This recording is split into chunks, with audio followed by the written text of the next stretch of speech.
buang sampah sembarangan. Udah tahu sampah biang masalah, buang sampah pada tempatnya lah. Iya ya, kalau bukan kita siapa lagi? Ayo kita buat Jakarta jadi bersih.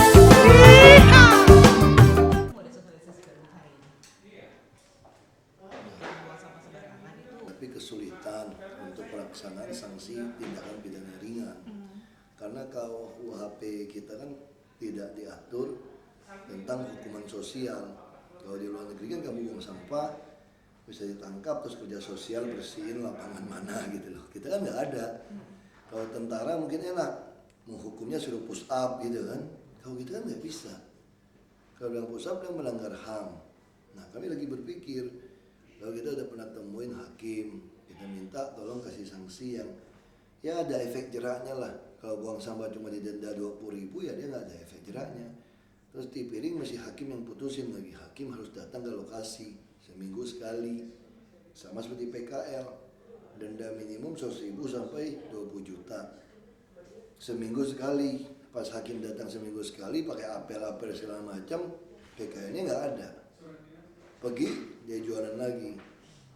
Nah terus dendanya berapa? 100.000 seminggu kalau ketemu. Kalau nggak ketemu lewat, paling sebulan ketemu dia sekali. Nah dia bayar preman aja mungkin 100.000 sehari nyewa. Tidak ada efek. Makanya kami berusaha mencari sama seperti sampah. Kita terus ngomongin jangan buang sampah sembarangan, bisa denda 500.000 maksimal. Itu kan cuma gertak sambal. Kalau hakim putusin 20.000 mau apa? Bukan wilayah kami. Makanya Jakarta itu, jadi kita cari akal nih, gimana caranya nih. Nah, kami lagi coba rumuskan. Kalau gitu ya udah, dibilang ada hukum, nggak ada hukum di Jakarta ini gitu loh. Kita juga cari yang konyol aja deh. Nah kalau kamu buang, ya KTP kamu kami tahan gitu loh. Nanti main kamu nggak cabut, bukan cabut KTP, kita tahan aja. Kamu urusan nggak ada KTP. Nah kamu, tapi bisa aja nanti juga masalah. Dia panggil kelurahan, bukti sih gampang, kita lihat dia tangkap kan ada bukti. Nah tangan, bisa kasih surat penahanan KTP. Nanti orang bisa tuntut lagi tuh. Dasarnya apa? Nahan KTP. Kan nggak ada dasar juga nih. Makanya kami lagi cari nih. Paling dia gugat kami ke PT UN atau Ombudsman. Ya 1,5-2 tahun dia kita cuekin deh. Nah kalau dia gugat gimana? Bila perlu sekalian aja deh, satu keluarga deh kakaknya kita persulit. Nah kita lagi cari formulanya nih. Itu kalau dia cuekin gimana? Dia tuntut gimana? Ini masalah juga nih. Kalau hakim nggak bantu kita. Malah kita disuruh ganti, tuntut ganti rugi, uang macam-macam, konyol juga. Nah makanya kita lagi cari nih, dasar hukumnya apa nih?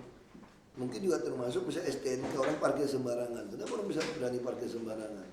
Karena kami nggak bisa nindak, Dishub nggak bisa nindak kan. Yang bisa nindak hanya Polantas. Polantas juga tilangnya tilang merah, nggak mau tilang biru. Hakim lagi putusin murah-murah. Nah kami lagi berpikir, yang parkir sembarangan nggak usah banyak ribut deh. Kita foto semua, STNK kita blokir aja deh misalnya. Nah ini mesti cari formulanya lagi, karena ini semua nggak ada hukumnya. Kenapa nggak bisa ada hukum? Karena kita nggak bisa kendalikan ini masalah. Ya udah deh, kayak dulu kita kempesin pentil itu loh, itu nggak ada dasar hukumnya. Ya udah mesti stop ya ribut. Ya untung aja polisi bela kita, ya udah diamin aja. Makanya sekarang saya lagi bilang sama polisi, bisa nggak bantu kita cara konyol gitu loh. Jadi kalau orang lagi jualan, kita jambret aja deh, kayak rampok aja deh, kayak preman aja gitu loh. Kan dia juga kayak preman kan, kita kayak preman kita angkutin. Nah lalu kalau dia datang ke kantor polisi melaporkan, Pak barang saya dirampok, dijambret orang gitu kan.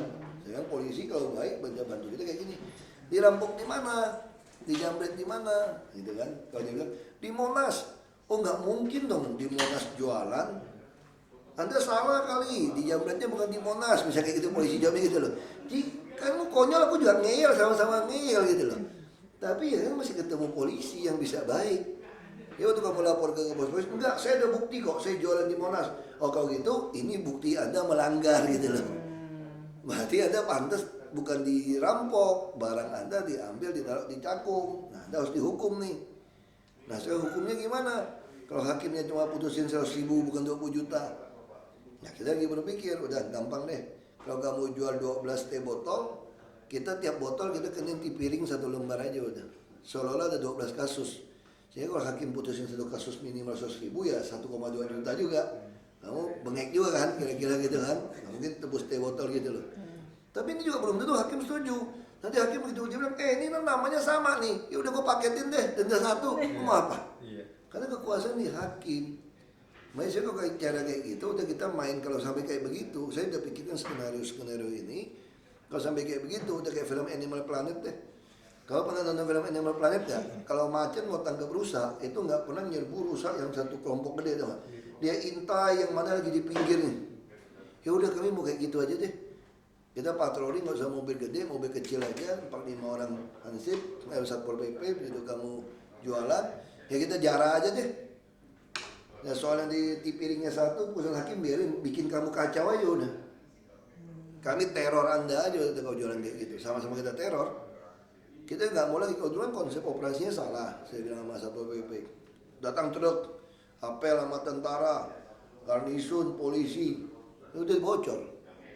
Nah kalau datang bawa truk gede, maunya truk diisi penuh dulu, nunggu nih. Wah ribut-ribut orang, nggak usah. Kayak Animal Planet aja, saya bilang, truk gede taruh di tempat jauh-jauh. Ini kayak kapal induk, ini kapal kecil, datang, jarah 1 orang, 2 orang, taruh di truk. Jarah lagi, taruh di truk, udah penuh baru kecakup. Kayak gitu aja udah. Tapi selama ini apa sudah bekerja sama, berbicara, berdialog dengan pihak hakim sendiri soal ini? Saya udah pernah datang kasus busway semua, nggak jalan kan. Saya kan minta denda maksimal 500.000 biar orang kapok. Hakim putusin 75.000. Nah saya juga nggak bisa lah ngatur hakim. Itu kan nurani hakim. Jadi yang pasti sekarang dendanya, sanksinya apa nih ya? Apa, penahanan KTP atau denda? Nah, saya lagi rumuskan. Yang jelas saya udah anggap ini udah out of the law udah. Itu kayak zaman cowboy, kayak film Godfather Chicago aja udah. Bentuk pasukan penjamret udah gitu loh. Habis kita mau minta tolong sama siapa? Ya kan, yang penting jangan anarkis aja, jangan melanggar HAM aja udah gitu. Nanti mudah-mudahan Komnas HAM nggak bilang lagi melanggar HAM. Ya kan, jadi ini rusak nih negara gitu loh. Karena terlalu banyak orang membela orang yang salah. Padahal kalau konsep anak, satu anak pun jadi rusak tuh mentalnya. Bapaknya marahin, emaknya belain. Bapaknya marahin, kakek nenek belain. Rusak tuh anak langsung. Nah ini sama negara ini gitu. Ini kita nganggap orang semua ini anak. Ini Anda salah nih, ini bisa membahayakan kamu, membahayakan orang lain. Kita lagi cari solusi. Tapi kalau Anda tidak mau ada yang belain, ya gede kepala.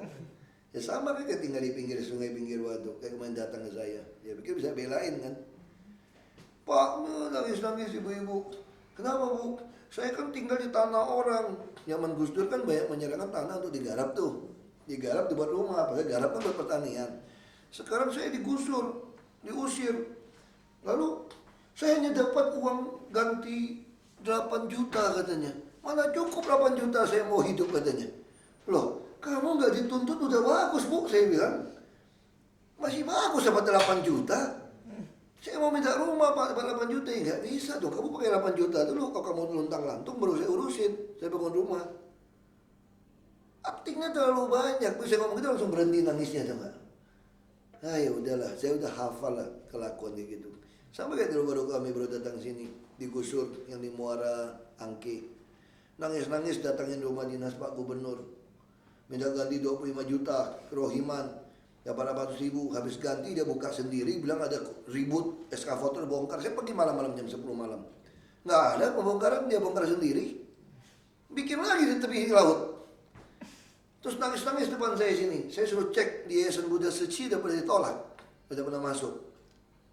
Kan datang lebih ketat. Ada 2 kontrakan rumah dia 25 juta, kurang ajar nggak? Nangis-nangis di sini. Ada terlalu banyak pemain sinetron lah. Udah masih sedikit Raja Taiga aja, udah selama penting dulu Taiga aja Pak. Terkait somasi seperti apa Pak? Somasi dari Maksudnya somasi saya juga bingung sama Menpora. Saya lagi BBM beliau. Saya pernah ngomong Anda apa? MRT ini proyek bersama pusat dan DKI. Malah pusat menanggung hutang 48%. Ya kan? Saya juga katakan ini pusat harusnya Jakarta nggak perlu ada PT MRT, kasih kereta api aja yang bangun. Jadi MRT itu nggak sampai Lebak Bulus, sekaligus sampai dari Bogor sampai ke utara. Ngapain DKI yang bikin? PT kereta api aja, udah ada loop line. Ini pusat kok. pusat kita selesaikan bersama untuk atasi kemacetan. Lalu somasi saya, kapan saya ngomongin Anda? Saya malah marahin anak buah saya. Kenapa Anda tidak menyerahkan berkas ke Menpora? Begitu Menpora dapat, pasti dia akan memberikan rekomendasi. Saya nggak ngerti gitu loh. Lalu dijawab dari anak buah saya, habis Menpora belum jawab surat kami. Kan gubernur udah pernah kirim surat April kepada Menpora, minta rekomendasi. Harusnya secara tata negara administrasi, kalau tidak lengkap pun Menpora menjawab, Pak Gubernur, surat Anda bisa saya jawab kalau Anda penuhin ini. Ini kagak dijawab. Cuma gara-gara orang ngomong-ngomong dengar bagian hukumnya bilang mau somasi. Terus saya juga bingung, saya juga nggak jelas. Saya belum terima suratnya kan. Somasi ke Pemprov DKI itu ke Ahok gitu loh. Kau ke Ahok lu mau cari gara-gara atau apa gitu sama gua gitu loh. Ini urusannya apa? Maksa Ahok minta maaf. Saya mau minta maaf kalau saya salah. Saya salah di mana? Justru secara administrasi Menpora jadi masalah dong. Kenapa tidak membalas surat gubernur dari April? Ya udahlah, ini kadang-kadang ini saya nggak mau ngomong lagi, udah malas, saya tunggu suratnya aja lah udah. Tapi udah lengkap Pak berkas-berkas yang akan. Iya, saya nggak ngerti gitu loh. Ini terus bilang ini udah digugat. Itu udah dilaporkan dari Pak Priyanto ke KPK 2011 akhir kan. Ini udah 3 tahun, KPK kok nggak ada masalah. BPN nggak ada masalah. Terus orang yang ngaku-ngaku punya tanah, buktimu mana? Saya bilang kalau Anda mau ngaku-ngaku punya tanah, bukti nggak ada, lu gugat dong ke pengadilan. Makanya mereka gugat, karena ada gugat sebagian lahan kita tunggu.